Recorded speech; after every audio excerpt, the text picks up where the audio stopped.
मराठी के बाद भाई तू पहले बता, तू जब बोल देगा हो गया उसके बाद भाई मराठी ताई ओबीसी संदर्भातला जो निकाल आहे ओबीसी आरक्षण संदर्भातला पुढची सुनावणी ही आता 19 तारखेला होणार आहे. मात्र ज्या ठिकाणी निवडणूक जाहीर झालेली नाही त्या ठिकाणचं ओबीसी आरक्षण पाणथी आयोगाच्या वैधतेवर अवलंबून आहे. मात्र आता ज्या ठिकाणी निवडणूक जाहीर झाली आहे त्या ठिकाणी प्रक्रिया थांबणार नाही असं कोर्टाने म्हटलेलं आहे. कसं पाहताय या सुनावणीकडे आणि आगामी सुनावणीकडनं काय अपेक्षा आहे? आजच सुप्रीम कोर्टामध्ये सुनावणी होती. अत्यंत अपेक्षेने समस्त महाराष्ट्रातील ओबीसी या सुनावणीकडे लक्ष ठेवून होता. सुनावणीची तारीख पुढे ढकलली गेलेली आहे आणि या सुनावणी दरम्यान जे आत्ता मीडियाच्या माध्यमातून मला माहिती मिळाली, कारण कुठली ऑर्डर किंवा कुठले कागद माझ्या हातात नाही, तर ज्या निवडणुका जाहीर झाल्या त्या निवडणुका घेणं क्रमप्राप्त आहे असं कोर्टाने म्हटलेलं आहे. तर या अशा प्रसंगामध्ये माझी अपेक्षा केवळ आणि केवळ सरकारकडनं आहे.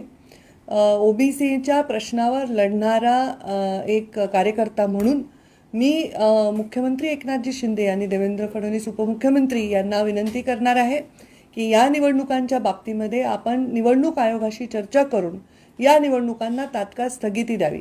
या स्थगितीचं मुख्य कारण नक्कीच ओबीसी आरक्षणाचा नसणं हे असायला पाहिजे. याचं कारण असं आहे की आता जवळपास 91-92 ठिकाणी नगरपालिकेच्या निवडणुका होणार आहेत. या निवडणुका झाल्यानंतर उरलेल्या निवडणुकांना ओबीसी आरक्षण देणं म्हणजे पुन्हा समान न्याय नाही. त्यामुळे ओबीसी आरक्षण मिळणार आहे हा आत्मविश्वास लोकांच्या मनामध्ये आहे. हा आत्मविश्वास सरकार आत्ताचं जे आलेलं आहे नवीन सरकार ते लोकांना देत आहे. तर तो आत्मविश्वास तेव्हाच फलित ठरेल तेव्हा ओबीसी आरक्षण सर्वांना मिळेल. या निवडणुकांना सुद्धा ओबीसी आरक्षण मिळणं हा त्यांचा हक्क आहे. ओबीसीच्या राजकीय आरक्षणातूनच या निवडणुका झाल्या पाहिजे. त्यामुळे मला असं वाटतं की निवडणूक आयोगाशी उपमुख्यमंत्री आणि मुख्यमंत्री यांनी चर्चा केली पाहिजे आणि त्यांनी या निवडणुकांना तात्काळ स्थगिती दिली पाहिजे आणि या निवडणुका ओबीसी आरक्षणासहितच घेतल्या पाहिजे. ही मागणी आमची मागच्याही वेळी होती, आताही आहे. या मागणीमध्ये काही बदल होणार नाही.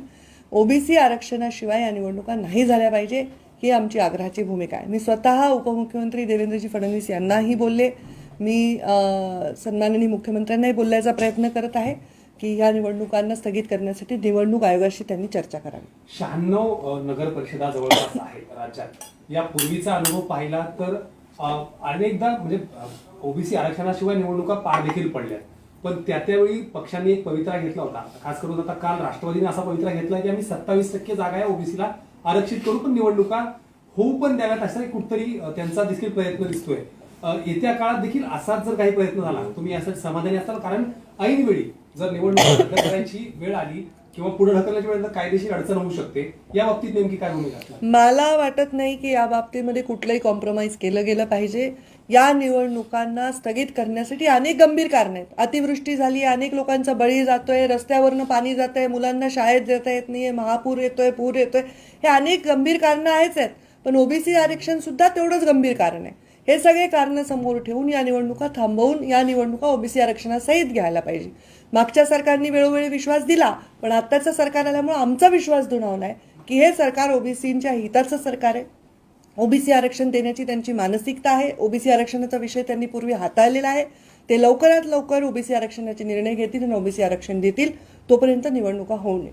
तरी मात्र ज्या तारखा आलेल्या तारखांच्या वरती आरक्षण मिळवणं कठीण दिसून येते, कारण की इम्पिरियल डेटा असेल हा सादर केला नाही, त्याच्यामुळे ह्या सगळ्या तारखा लागल्या. आता 19 मात्र निवडणुकीचे अर्ज उद्यापर्यंत भरायचे, त्यामुळे काही अर्ज देखील दाखल झाले, त्यामुळे अशी प्रक्रिया थांबवता येत नाही असं कोर्ट म्हणतं. डायरेक्टली कोर्टाचं म्हणणं उचित आहे, कारण कोर्ट हे सुप्रीम आहे, कोर्ट हे सर्वाच्या वर आहे.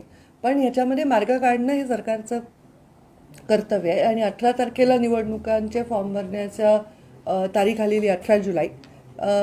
अशा कारणामुळे, गंभीर कारणामुळे, विविध कारणांमुळे या निवडणुका थांबाव्या याच्यासाठी सरकारने प्रयत्न केले पाहिजे असं माझं मत आहे. कोर्टात आज सरकारच्या वतीने वकिलांनी जी बाजू मांडली होती त्याच्यामध्ये त्यांनी प्रयत्नही केला की अतिवृष्टी असेल किंवा इतर कोरोना साथीसारखी गंभीर आजार असतील त्या कारणांमुळे या निवडणुका पुढे ढकलल्या जाव्यात. मात्र त्याला सुद्धा फारसे यश येताना दिसत नाहीये. एकदा नोटिफिकेशन निघालं मग निवडणुका कशा थांबवायचा असा थेट सवाल कोर्टात आहे. हा सर्वस्वी निवडणूक आयोगाशी चर्चेचा विषय आहे. आजचा विषय कोर्टामध्ये जो होता तो ओबीसी आरक्षणाच्या संदर्भातला असल्यामुळे कोर्ट त्याच्यामध्ये डिव्हिएट नक्कीच होणार नाही. हा विषय संपूर्णपणे निवडणूक आयोगाशी चर्चा करण्याचा आहे. निवडणूक आयोगाशी सरकारने चर्चा करावी. मला वाटतं बऱ्याच जिल्ह्यातून जिल्हाधिकाऱ्यांनी आणि विविध म्हणजे संस्थांनी, ज्या लोकल संस्था निवडणुकीमध्ये इन्व्हॉल्व असतात, त्यांनी सांगितलेलं आहे की अशा परिस्थितीमध्ये निवडणुका घेणं शक्य होणार नाही. त्या सगळ्यांचा गांभीर्याने विचार केला जावा असं मला वाटतं. एक प्रश्न, खरं तर सत्तेत नसताना, विरोधात असताना भूमिका मांडणं आणि सत्तेत आल्यानंतर भूमिका मांडणं हे खूप वेगळं पडतं. कालपर्यंत जे सत्तेत होते ते मात्र ओबीसीच्या म्हणजे निर्णय घेऊ शकले असते, मात्र आता ते म्हणतायत की ओबीसीच्या आरक्षणाशिवाय निवडणुका घेऊ नका. मग त्या सगळे राष्ट्रवादीचे नेते असतील, काँग्रेसचे नेते असतील, आज तुमची जबाबदारी वेगळी आहे, कारण आज तुम्ही सत्तेत आहात. काय नेमकं याचा पाठपुरावा करणार आहे? जर समजा अशाच पद्धती निवडणुका झाल्या तर नेमकी काय भूमिका असेल, की आता देखील संघर्षाची भूमिका आहे? सत्तेत असताना आणि सत्तेत नसताना भूमिका बदलणं हे महाराष्ट्राच्या संस्कृतीला मान्य नाही. महाराष्ट्राच्या संस्कृतीने फार मोठे नेते पाहिलेले ज्यांनी प्रत्येक संघर्षात आपली भूमिका कायम ठेवलेली आहे. त्यामुळे सत्तेत आल्यामुळे भूमिका बदलेल असं नाही. ओबीसीला न्याय देण्याची भूमिका ही सत्तेत पूर्वी असतानाही होती, सत्ता गेल्यावरही होती आणि आता सत्ता आली आहे तरी आहे. त्यामुळे आमचं जे पूर्ण आमचा केंद्रबिंदू पाहिजे या चर्चेचा तो ओबीसीचं हित, ओबीसीचं राजकीय ताकद, ओबीसीचं राजकीय भविष्य हे पाहिजे. आणि मला वाटतं यामुळे सर्वांनी एकमत करून या निवडणुका पुढे ढकलल्या पाहिजे. मात्र महाविकास आघाडी सरकारने ओबीसीच्या राजकीय आरक्षणावरून आतापर्यंत भाजपवर टीका केली होती. आता महाविकास आघाडी सरकार नाहीये, आता नवीन सरकार आलेलं आहे. त्याच्यामुळे या नव्या सरकारकडनं अर्थातच टीका ज्यांनी आधी केली त्यांच्याकडनं अपेक्षा उंचावलेल्या आहेत.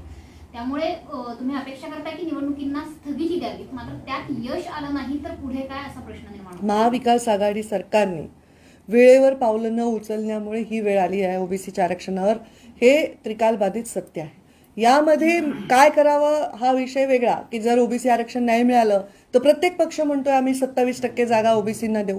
मग हा झाला पक्षाच्या घटनांमधला निर्णय, पण राज्यघटना ही त्याच्या पलीकडे आहे ना. जी घटनेने दिलेला अधिकार किंवा सरकारनी निर्णयांनी आणि कायद्यांनी दिलेला अधिकार हा जास्त महत्त्वाचा आहे. त्यामुळे पक्ष तर हे म्हणतीलच की आम्ही 27% या जागांवर ओबीसीना लढवू, पण मला असं वाटतं त्यांनी ओबीसीचं राजकीय भविष्य सुरक्षित होणार नाही. आम्हाला आरक्षण हवं आहे, राजकीय संरक्षण हवं आहे, राजकीय आरक्षण हवं आहे.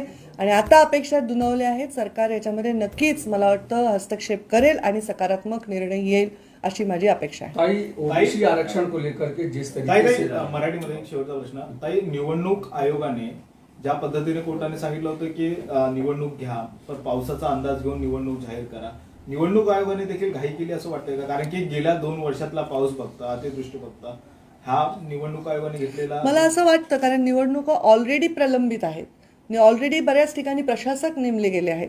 त्यामुळे अचानक हा निर्णय घ्यायचं कारण, जेव्हा की आता पूरग्रस्तांचा दौरा चालू आहे, आपण रोज टीव्हीवर बघतोय, वर्तमानपत्रात बघतोय, अतिवृष्टी झाली, काही ठिकाणी नुकसान झालंय पिकांचं, पंचनामे चालू आहेत, सगळी यंत्रणा त्याच्यामध्ये व्यस्त आहे. त्यामुळे मला वाटतं या गोष्टीमध्ये एवढी घाई करण्याची आवश्यकता नव्हती असं मला वाटतं. पण शेवटी निवडणूक आयोग हे सर्वस्वी एक एंटिटी आहे.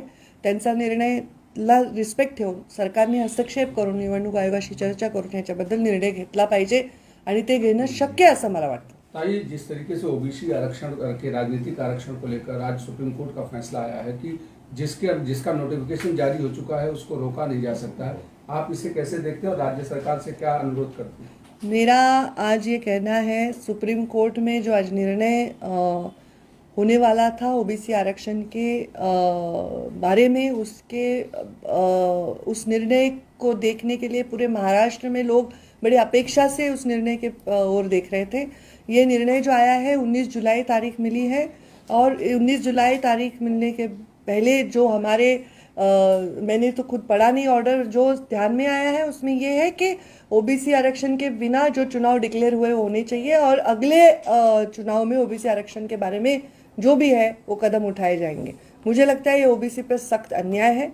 सुप्रीम कोर्ट का निर्णय अपने कक्षा में एकदम सही है, पर जो चुनाव आयोग है उनसे बात करके, हमारे मुख्यमंत्री उप मुख्यमंत्री, हमारी सरकार ने उनसे बात करके उसमें हस्तक्षेप करके ये चुनाव प्रोलॉन्ग करनी चाहिए, ये चुनाव पोस्टपोन करने चाहिए, ऐसा मेरा मत है. आप भी क्या बात करेंगी मुख्यमंत्री उप मुख्यमंत्री? मैंने उप मुख्यमंत्री जी से इस बारे में बात की है और मैं मुख्यमंत्री जी से भी बात करूंगी. ओबीसी पर ये घोर अन्याय है. 91, 92, 91, 92 जगह पर चुनाव होने जाने हैं. उसके बाद क्या आरक्षण बचा है?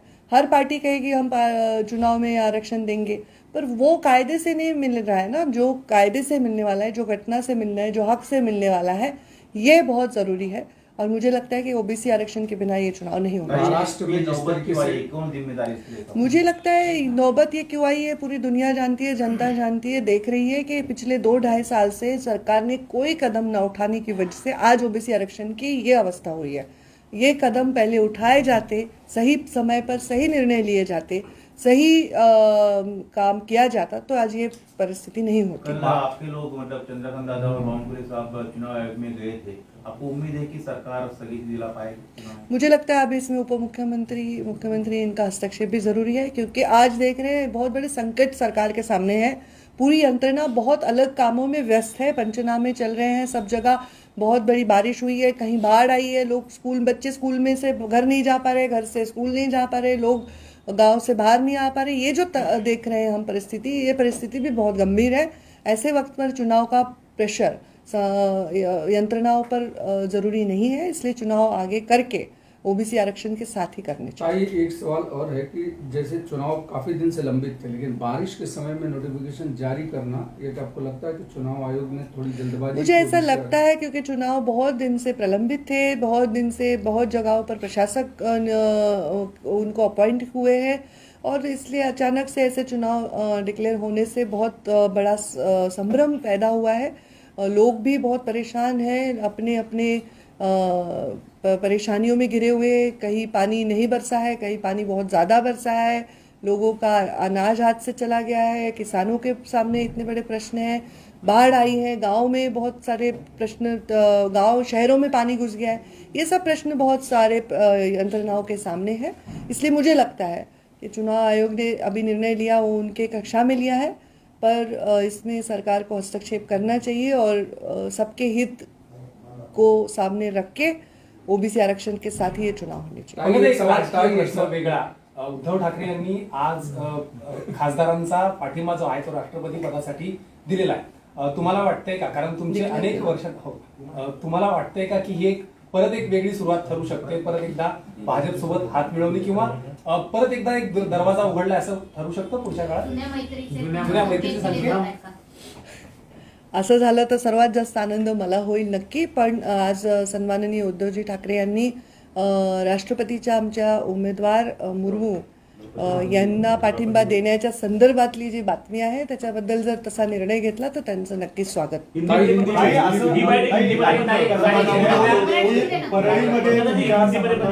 मंदिरामध्ये देखील भाविक आहेत, म्हणजे जे नागरिक आहेत ते तुम्हाला मंत्रिमंडळात स्थान मिळावं, आमदारकी मिळावी, मंत्रिमंडळ विस्तारासंदर्भात अनेक ठिकाणी नाव यावं यासाठी पूजा आणि सगळ्यांची इच्छा आहे. काय याबद्दल मत? काय तुमचा प्रश्न? हमारा प्रश्न ऐसा है कि जिस तरीके से मुर्मू को लेकर के शिवसेना के सांसदों ने कहा है कि मुर्मू को सपोर्ट किया जाना चाहिए और उद्धव ठाकरे उस पर सकारात्मक है, इसको कैसे देखते हैं? जो निर्णय हर पार्टी करती है, अपने पार्टी के बारे में निर्णय किसको सपोर्ट करना है, किसको नहीं सपोर्ट करना है, उनका अंतर्गत विषय है। पर मुझे लगता है जो कैंडिडेट हमने दिया है, मुर्मू जी जो राष्ट्रपति के कैंडिडेट है हमारे, वो एक अत्यंत आदर्श कैंडिडेट राष्ट्रपति के दिए गए हैं, तो इसलिए उनको सपोर्ट करना और उनको सपोर्ट मांगना ही हमारा बनता है। अगर शिवसेना ऐसा निर्णय लेती है, अगर उद्धव जी ठाकरे ऐसा निर्णय लेते हैं, तो जरूर ये इस बात का स्वागत करना क्या चाहिए। पुराना अलायंस फिर से करीब आ रहा है, और जिस तरीके से एनडीए के उम्मीदवार को सपोर्ट करना या सांसदों का बीजेपी के समर्थन में पत्र लिखना, आपको लगता है कि खुशी होगी अगर फिर से शिवसेना बीजेपी? देखिए, मुर्मू जी को सपोर्ट करेंगे और ऐसा निर्णय लेंगे उद्धव जी, इस बारे में खुशी होगी, ये तो मैंने अभी कहा।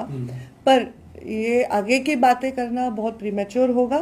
कौन सी पार्टी किसके साथ अलायंस करेगी, चुनाव में क्या होगा, आजकल के देखते हुए मुझे लगता है इसके बारे में इतना जल्दी भाष्य करना जरूरी नहीं है, आवश्यक नहीं है। दुश्मनी ना रहे, यही मुझे अच्छा लगता है कि हम 2019 में कांग्रेस एनसीपी के खिलाफ चुनाव लड़े थे और मोदी जी, उद्धव जी, सबका चेहरा साथ में हम इस्तेमाल करके हमने वोट मांगे थे। तो हमारा नेचुरल लाइन जो है उनके साथ ही पैचअप कर लिया जाए, ऐसा उनका एक सुझाव भी है। देखिए, ये उनके सांसदों का उनके नेता को कहना है, इस पर उनके नेता खुद विचार करेंगे और उस पर निर्णय लेंगे। इसमें मैं तो निर्णय नहीं ले सकती। पर मैंने जैसे कहा कि आज देश के हित में एक विचारों की पार्टियां एक छत के अंदर हो, एक साथ जुड़ी हुई हो, तो वो एक ताकत बढ़ती है, क्योंकि ऐसे विचारों से जनता की ताकत बढ़ती है। एक ऐसे सारे विचार सरना के लोग एक साथ आएंगे तो ज़रूर एक ताकतवर सरकार बनती है। जनता को न्याय देने की भूमिका में वो बहुत अच्छा कदम रहेगा, ऐसा मुझे लगता है। थँक्यू काय आता राज्य निवडणूक आयोगात कोण गेलं? पहले का विजुअल चल रहा है। थांबा एक मिनिट. काय आजचा विषय खूप मर्यादित असल्यामुळे नाही, म्हणजे तेच बोलते की